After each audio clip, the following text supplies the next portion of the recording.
ಗೌರಿ ಗಣೇಶ ಹಬ್ಬದ ದಿನದಂದು ತವರು ಮನೆಗೆ ಕರೆಯಲು ಯಾರೂ ಇಲ್ಲವೆಂಬ ಕಾರಣಕ್ಕೆ ಗೃಹಿಣಿಯೊಬ್ಬಳು ನೇಣಿಗೆ ಶರಣಾಗಿರುವ ಘಟನೆ ಚಾಮರಾಜನಗರದ ಕೊಳ್ಳೇಗಾಲ ತಾಲೂಕಿನ ಮಧುವನಹಳ್ಳಿ ಗ್ರಾಮದಲ್ಲಿ ನಡೆದಿದೆ.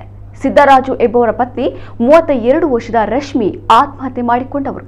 ರಶ್ಮಿ ಅವರ ತಂದೆ, ತಾಯಿ ಹಾಗೂ ಅಣ್ಣ ಈ ಹಿಂದೆಯೇ ಮೃತಪಟ್ಟಿದ್ದರು. ಹೀಗಾಗಿ ಈ ಬಾರಿಯ ಹಬ್ಬಕ್ಕೆ ಕರೆದು ಅರಿಶಿಣ ಕುಂಕುಮ ನೀಡಲು ಯಾರಿಲ್ಲವೆಂದು ರಶ್ಮಿ ನೊಂದಿದ್ದರು ಎನ್ನಲಾಗಿದೆ.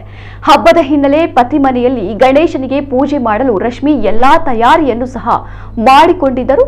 ಆದರೆ ತವರು ಮನೆಯವರಿಲ್ಲ ಎಂಬ ಕೊರಗು ಆಕೆಯನ್ನ ಕಾಡುತ್ತಿತ್ತು. ಹೀಗಾಗಿ ಮನೆಯಲ್ಲಿ ಯಾರೂ ಇಲ್ಲದಿದ್ದಾಗ ನೇಣಿಗೆ ಶರಣಾಗಿದ್ದಾರೆ ಎಂದು ಹೇಳಲಾಗಿದೆ. ಈ ಸಂಬಂಧ ಗ್ರಾಮಾಂತರ ಪೊಲೀಸ್ ಠಾಣೆಯಲ್ಲಿ ಪ್ರಕರಣ ದಾಖಲಾಗಿದೆ.